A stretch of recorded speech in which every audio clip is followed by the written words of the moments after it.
الحمد للہ رب العالمین۔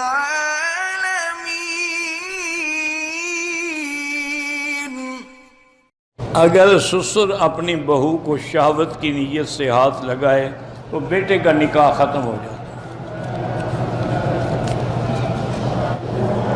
بہرحال آپ کا سسر اگر غلط حرکات کرتا تھا، شہوت سے آپ کو چھیڑتا تھا، تو آپ کا تو نکاح ہی ختم ہو گیا، پھر شوہر کے پاس کیا کرنے نہیں ہے، نکاح ختم، ہمیشہ کے لیے حرام ہو گئی خام۔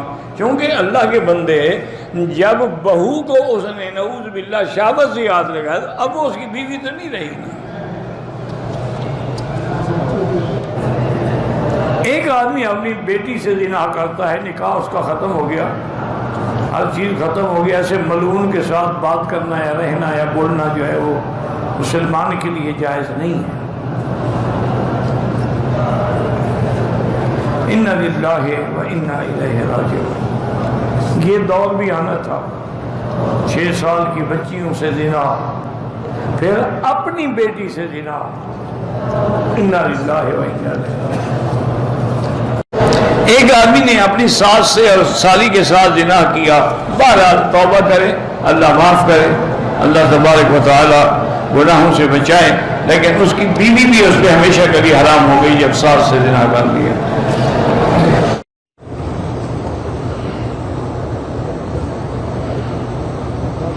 اگر کوئی شخص اپنی بیوی کو کہے کہ میری ماں کی طرح ہے یا بہن کی طرح ہے، وہ طلاق نہیں ہوتی، اس کو کہتے ہیں زہار۔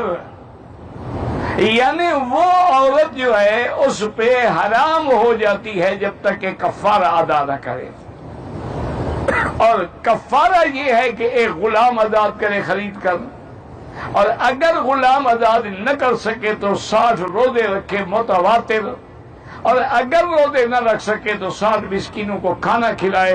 کفارہ دینے کے بعد جو ہے وہ اس کے لیے حلال ہو جائے گی۔ یہ تو اللہ کے قرآن میں ہے کہ جو لوگ ان کو ماں کہتے ہیں وہ جھوٹ کہہ رہے ہیں۔ ان امہاتہم اللائی ولدنہم، ماں تو وہ ہے جس نے ان کو اپنے پیٹ میں رکھا، کہنے سے کوئی ماں تھوڑی بن جاتی ہے، لیکن ماں یا بہن سے نسبت کرنے سے وہ حرام ہو جاتی ہے۔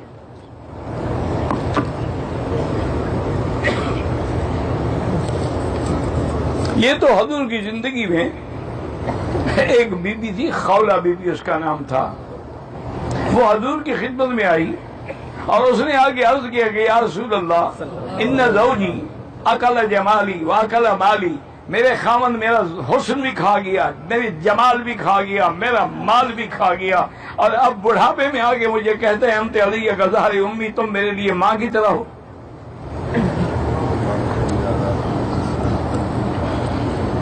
اچھا، جاہلیت میں بھی یہ رواج تھا، یعنی کافروں میں بھی یہ رواج تھا کہ اگر کوئی اپنی بیوی کو ماں کہہ دے یا بہن کہہ دے ہمیشہ کے لیے حرام ہو جاتی تھی۔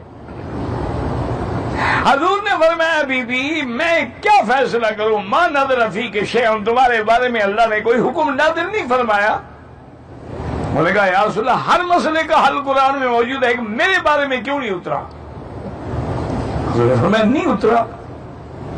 وہ جھگڑتے آخر میں کہنے لگی اچھا حضور آپ بھی میری فریاد نہیں سنتے، میں اب اللہ کو جا کے شکایت کرتی ہوں۔ اللہ نے قرآن نازل کر سمع اللہ قول التی تجادلک فی زوجہا وتشتکی الی اللہ واللہ یسمع تحاورکما۔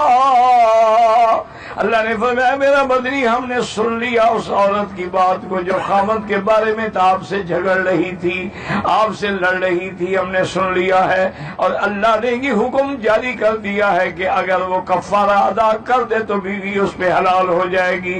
یہ حرمت تابیدی نہیں ہے کہ ہمیشہ حرام ہو جائے۔ حضور پاک نے خولہ کو بھی بلایا، فرمایا قد نزل فیک القرآن، تیرے بارے میں قرآن آ گیا ہے۔ بی بی عائشہ فرماتی ہے سبحان الذی وسع سمعہ، میرا اللہ پاک ہے تیری ذات، میں کمرے میں موجود تھی، میں نے کچھ بات سنی کچھ نہیں سنی، لیکن شان تیرا ہے کہ تو نے عرشوں پہ خولہ کی فریاد سن لی۔ حضور نے اس کے خاوند کو بلایا، فرمایا کہ ایک غلام آزاد کرو۔ اس نے کہا حضرت غلام تو کوئی نہیں، میری گردن حاضر ہے، کاٹ دے۔ حضرت میں تیری گردن کاٹنے کا تو حکم نہیں ہے، غلام آزاد کر۔ انہوں نے کہا حضور غلام ہو تو میں آزاد کروں نا۔ اب پھر میں اچھا ایسا کرو کہ 60 روزے رکھو۔ اور انہوں نے کہا حضور یہی جھگڑا تو روزے کی وجہ سے ہوا ہے، مجھے کھانا نہ ملے 4-5 دفعہ میں پاگل ہو جاتا ہوں۔ آپ نے فرمایا یہ بھی مشکل ہے۔ اور میں اچھا ایسا کرو کہ 60 مسکینوں کو کھانا کھلاؤ۔ اور انہوں نے کہا حضور مدینے میں مجھ سے زیادہ مسکین ہے کوئی نہیں، میں کہاں سے کھلاؤں؟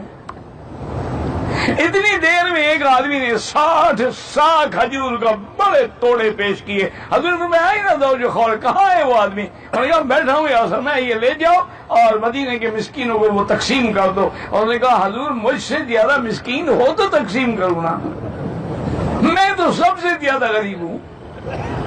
حضرت میں اچھا جاؤ کھا لو۔ لیکن فقہاء نے لکھا ہے یہ حضور کی رعایت تھی، معنی یہ تھا کہ ابھی اپنی غربت مٹا لو، لیکن جب اللہ توفیق دے گا تو پھر تم کفارہ ادا کرو گے۔